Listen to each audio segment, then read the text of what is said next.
Hello everyone, good morning. কেমন আছো তোমরা সবাই?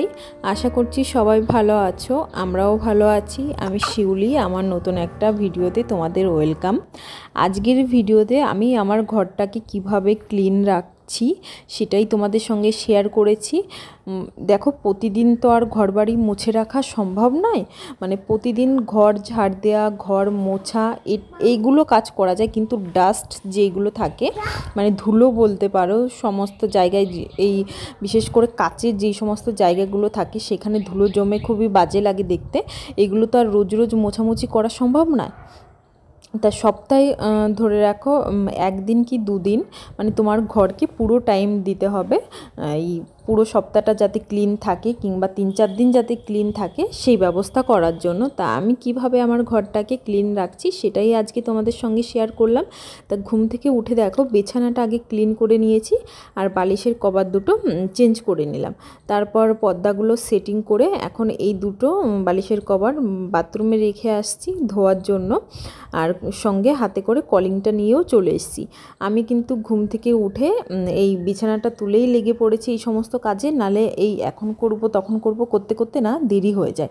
আমি কিন্তু এখনও ব্রাশও করিনি। আমি ভাবলাম যে এইগুলো আগে ঝটপট ক্লিন করে নিই, তারপর কিন্তু একবারে নিজেও ফ্রেশ হয়ে নেব, ঘরটা ওইদিকে ফ্রেশ হয়ে যাবে আর নিজেও আমি ফ্রেশ হয়ে নেব। তা মোছামুছি শুরু করে দিয়েছি। টেবিলের উপরে প্রথমে একটু এই কাপড়টা দিয়ে একটু মানে পরিষ্কার করে নিলাম। এইটা পুরো কালো, আর তার জন্য ভীষণ পরিমাণে ধুলো আকর্ষণ করে। আর এর উপরে ওই জন্য একটা মানে বলতে পারো কটন কাপড়ই আমি বিছিয়ে রেখেছি। প্লাস্টিক থাকলে না জল টল পড়ে গেলে আরও দেখতে বাজে লাগে, তার জন্য এই কটন কাপড়টাই রাখা হয়েছে। আর এইখানে সমস্ত কিছু আমি ঝটপট মুছে নিচ্ছি। কাচের জানলাগুলো রয়েছে সেগুলো আমি ভালো করে মুছে। এখন খাটের উপরে উঠে গেছি কলিংটা নিয়ে, কারণ খাটের যেই স্ট্যান্ডগুলো রয়েছে সেগুলোর মধ্যেও কিন্তু ধুলো জমে যায়।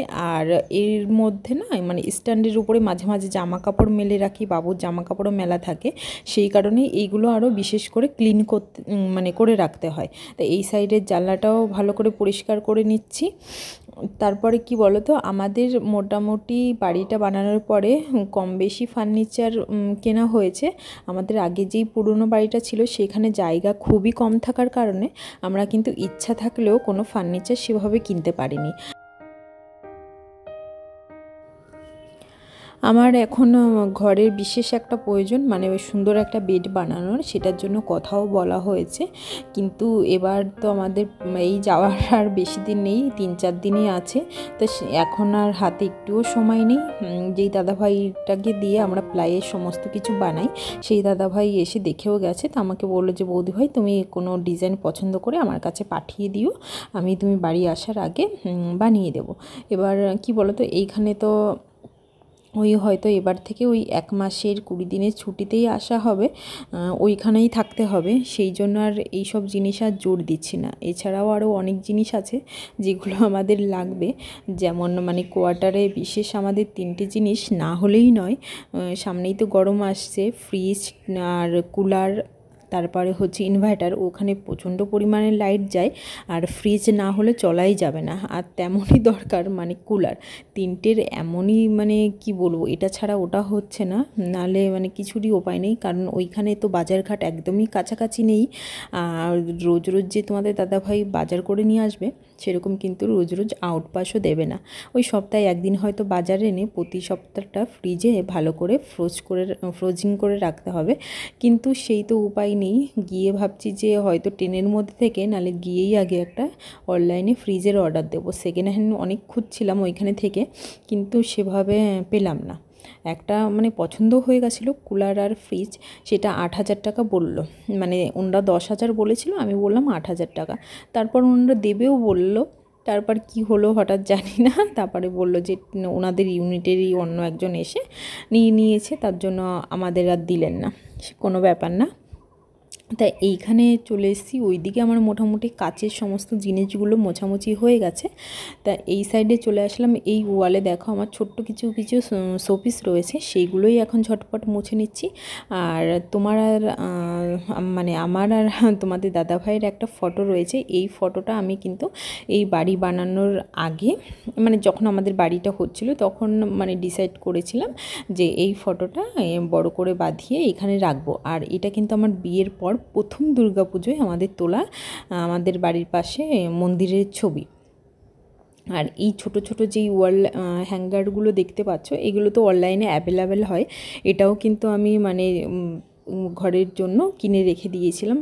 খুব সুন্দর সুন্দর জিনিস, ছোট ছোট জিনিসগুলো আছে, যেগুলো চাবি রিং আছে। দেখবে আমার বেসিনের পাশে একটা ছোট্ট মানে ফুলের টব রাখার একটা হ্যাঙ্গার টাইপের, কি বলে ওটাকে, আছে।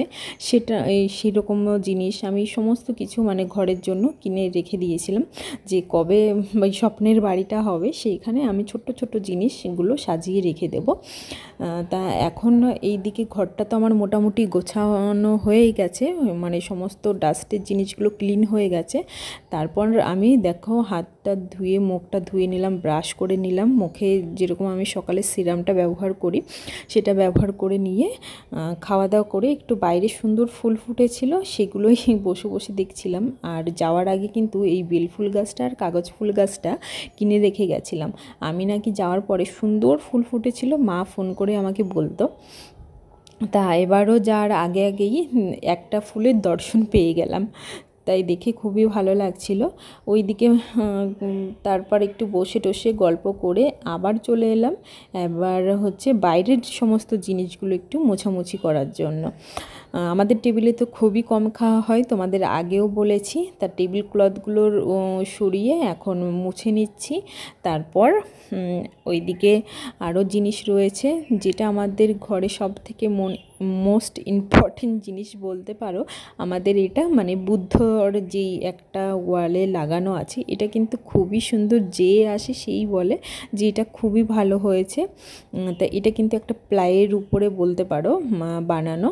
আর এখানে অনেক কাজ এখনও বাকি রয়েছে। উপরে পুরো লাইটের পয়েন্ট করা রয়েছে, সেখানে লাইট লাগাতে হবে, মানে নিচের দিকেও কালারিং লাইট লাগানোর পয়েন্ট করা হয়েছে। ওই বলছি না যে একা হাতে আর কত কিছু করা যায়। তা যেটুকু হয়েছে মোটামুটি থাকার ব্যবস্থাটা তো অত্যন্ত হয়ে গেছে। তারপর আস্তে আস্তে সবই হয়ে যাবে। তা চলো এই জায়গাটা একটু ভালো করে ক্লিন করে নিচ্ছি বুদ্ধদেবটাকে। তারপর পাশে যে শোপিস রাখার ছোট ছোট কাচের তাকগুলো আছে সেগুলোও ভালো করে মুছে নেব। ফটো ফ্রেমগুলো নামিয়ে আবার সুন্দর করে সাজিয়ে রেখে দেব। আর সোনাই কিন্তু ওইদিকে খেলছে, কারণ পাশের বাড়ি একটা দিদিভাই এসছে, ওর সঙ্গে খেলছে। ও যেহেতু একা একা থাকে, কেউ আসলে কিন্তু ও ভীষণই খুশি হয়। চলো তাহলে ঝটপট এইগুলো মুছে নিই, আর তোমরা ভিডিওটা দেখতে থাকো।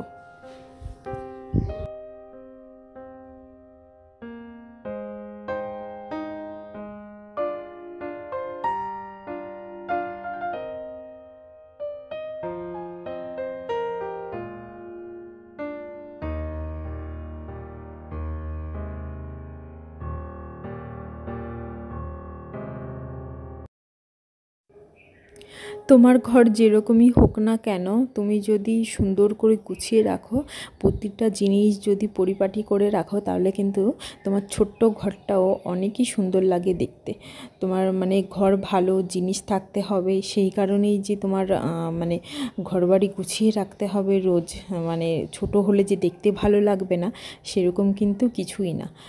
অনেকে এত সুন্দর সুন্দর জিনিস বানায়, মানে হোমমেডই বলতে পারো, এত সুন্দর DIY বানিয়ে ঘর সাজিয়ে রাখে। আমিও অনেক কিছু ট্রাই করতে যাই, কিন্তু কি বলো তো, বাবুকে নিয়ে হয় না। আর কোয়ার্টারেও কিছু কিছু জিনিস আমি বানিয়ে রেখেছি। এবার অনেক ইচ্ছা ছিল যে এইখানে এসে অনেক কিছু নিয়ে যাব, কিন্তু সময়ই পেলাম না। দেখতে দেখতে যে সময়গুলো কিভাবে ফুরিয়ে গেল বুঝতেই পারছি না। তা আমি তোমাদের একটা জিনিস দেখাচ্ছি। সেটা মানে কি বলো তো, কৌটাটা তো আমার কাছে নেই। আমি কলের উপরে যেই জলের দাগগুলো হয় না, তার জন্য কিন্তু খুব সুন্দর একটা জিনিস অনলাইন থেকে অর্ডার করেছিলাম, ওটার নামটা তো আমার ঠিক মনে নেই। তাই এইখানে আমি একটা এমনি নর্মাল একটা কৌটার মধ্যে অর্ধেক ঢেলে রেখে গেছিলাম, আর ওইখানে অরিজিনাল যেই কৌটাটা সেটা নিয়ে গেছিলাম। তা তোমরা মিশোতে সার্চ করলে কিন্তু পেয়ে যাবে যে এই নলের উপরে জলের যে দাগগুলো থাকে সেগুলো রিমুভ করার জন্য এটা খুবই ভালো, আর এত সুন্দর ক্লিন হয়ে যায়, মানে কি বলবো। তোমরা প্লিজ একবার ট্রাই করতে পারো, তাহলে কিন্তু তোমরা নিজেরাই রেজাল্টটা দেখতে পারবে যে এটা এতটা ভালো কাজ করে। আর কি বলো তো, এই স্টিলের নলগুলোর উপর যদি জলের দাগ হয়ে থাকে না, দেখতে খুবই বাজে লাগে। তুমি যতই ওটা স্কচব্রাইট দিয়ে ডলো না কেন, ওটা কিন্তু ঠিকই হবে না। আর তুমি যদি কোনো হারপিক কিংবা কিছু ব্যবহার করো, তাহলে তখন তো ক্লিন হয়ে যাবে, পরে কিন্তু দেখবে ওটা কিন্তু আরও বিচ্ছিরি কালো দাগ হয়ে গেছে। তো মোটামুটি আমার ঘরটা এভাবে আমি ক্লিন করে নিয়েছি। তোমাদের কেমন লাগছে অবশ্যই কমেন্ট করে জানাবে। আর যদি আমার ভিডিওগুলো ভালো লাগে তাহলে প্লিজ আমার চ্যানেলটি সাবস্ক্রাইব করে আমার পাশে থাকবে, আর পাশে থাকা বেল বাটনটিও অন করে দেবে, যাতে আমি ভিডিও দেওয়ার সঙ্গে সঙ্গে তোমাদের কাছে নোটিফিকেশানগুলো পৌঁছে যায়।